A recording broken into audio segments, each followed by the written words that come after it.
at biodiversity, it's such a vast subject.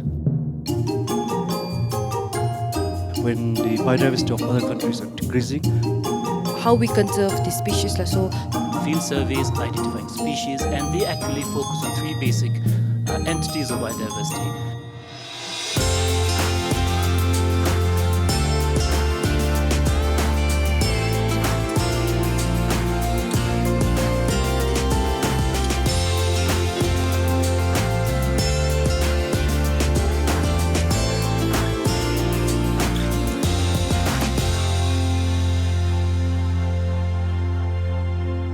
Kuzampula and a warm welcome to the Summer STEM Forum 2023 themed Biodiversity Conservation in Bhutan.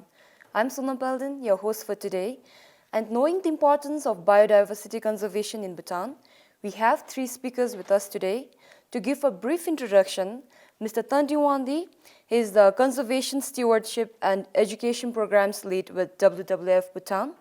With a background as a former civil servant and a deep love for environment, he brings a wealth of knowledge and infectious enthusiasm to the table.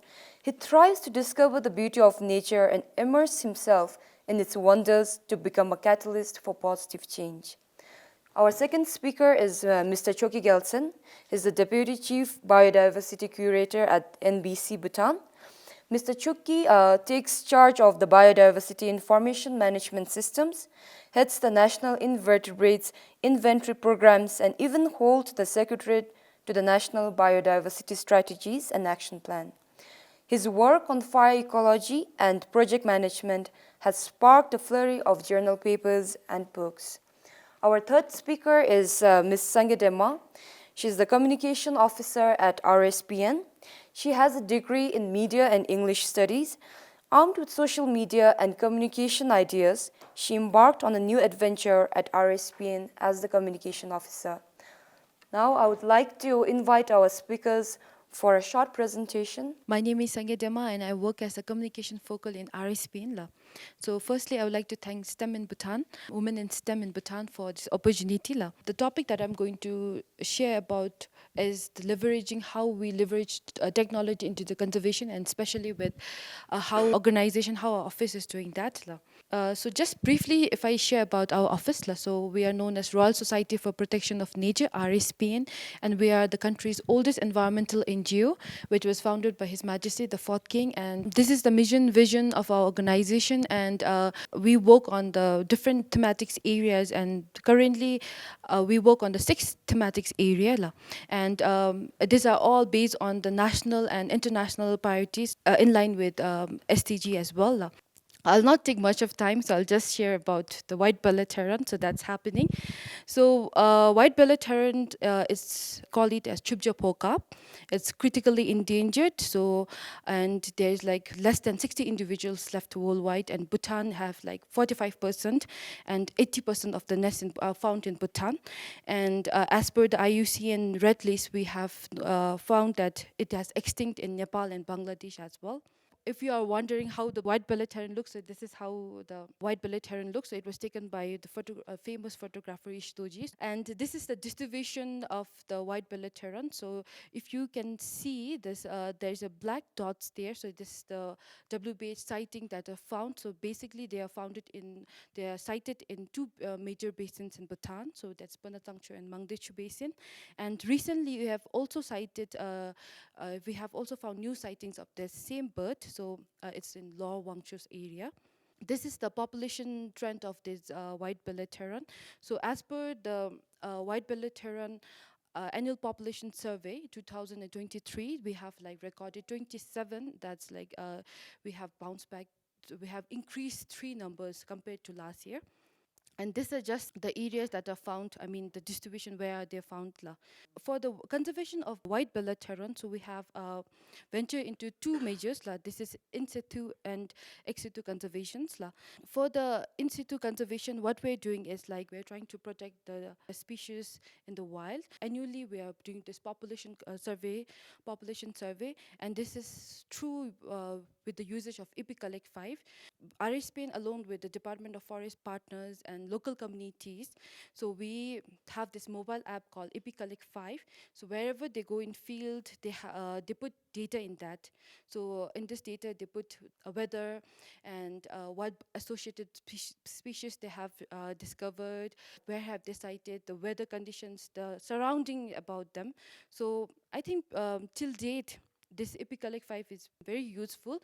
The data that we get from the communities, we have verified it, and there's a group of experts in our office that verify the data so that there is no overlaps of data, or they check on the data that they have shared.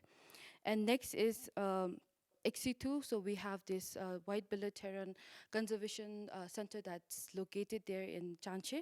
And we are using technologies like incubation labs so that we can have this gene pool. We can extract some gene pool, and we can have this. We can understand about that. So for that, I think we have this white-billed heron conservation center.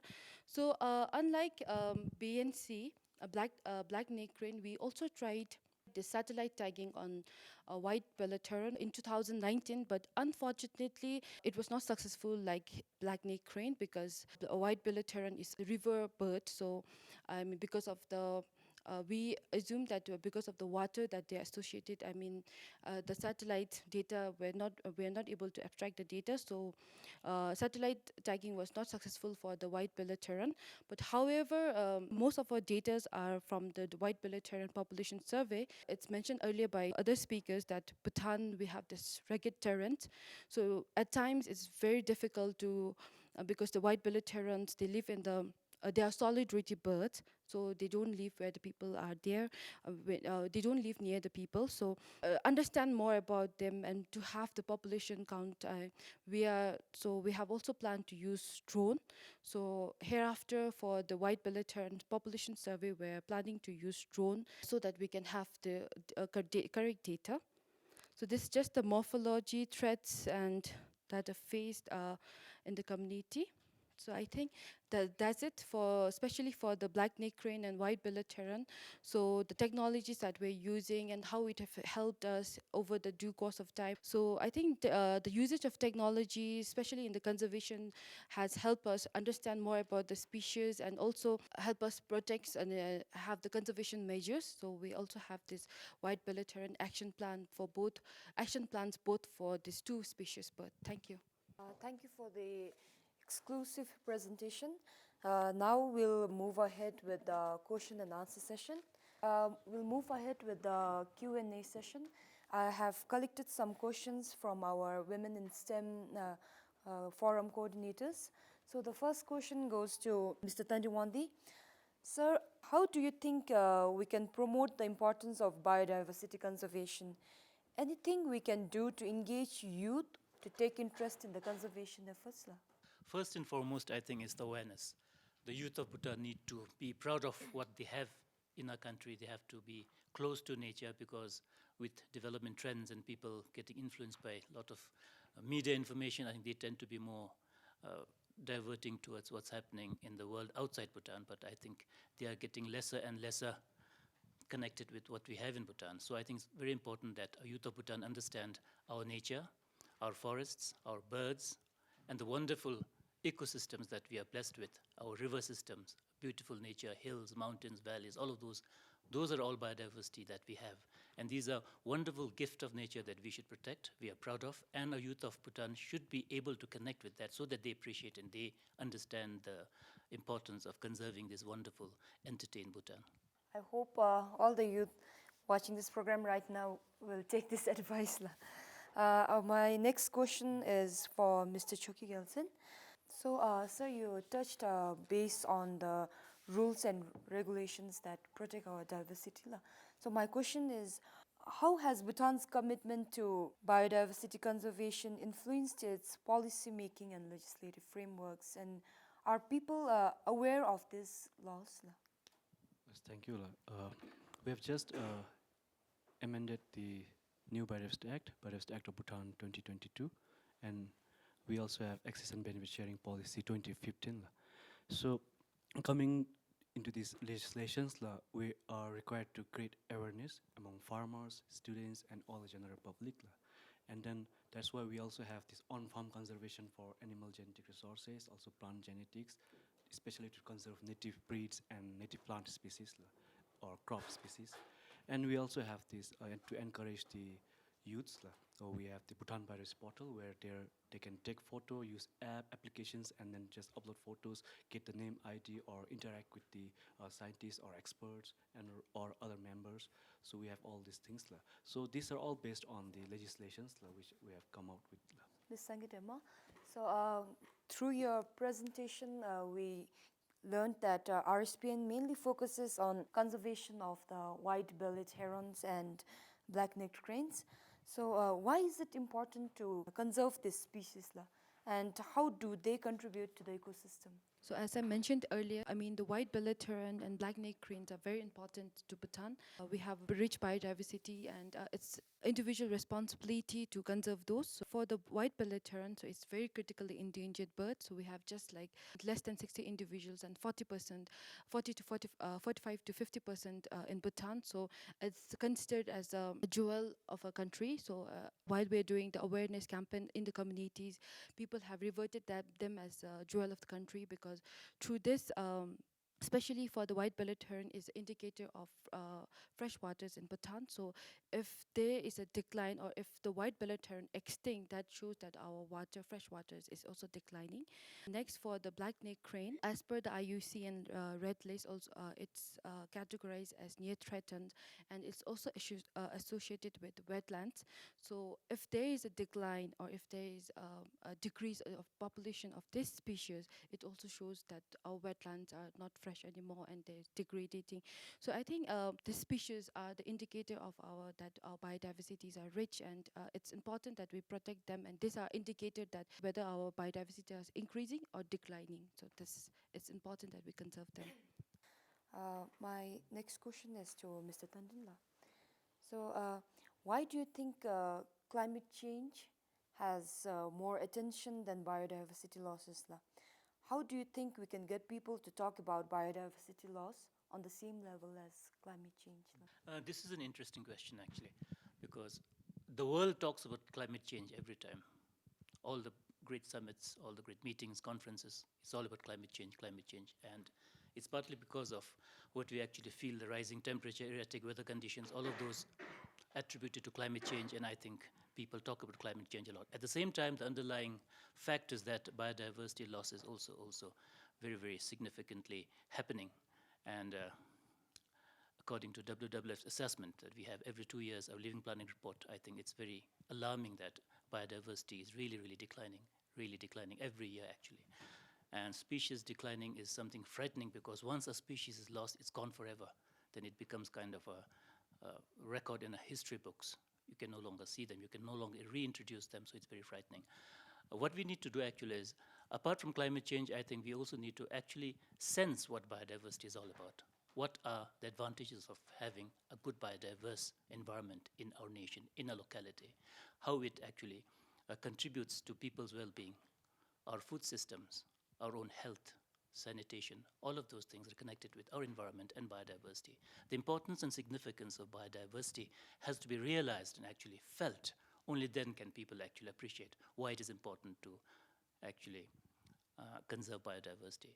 It's a fact that most of the medicines that we have, most of the health benefits that derive from our health centers, I think the actual ingredients all come from biodiversity. It's all from plants. It's all from our herbs. It's all from fruits and flowers.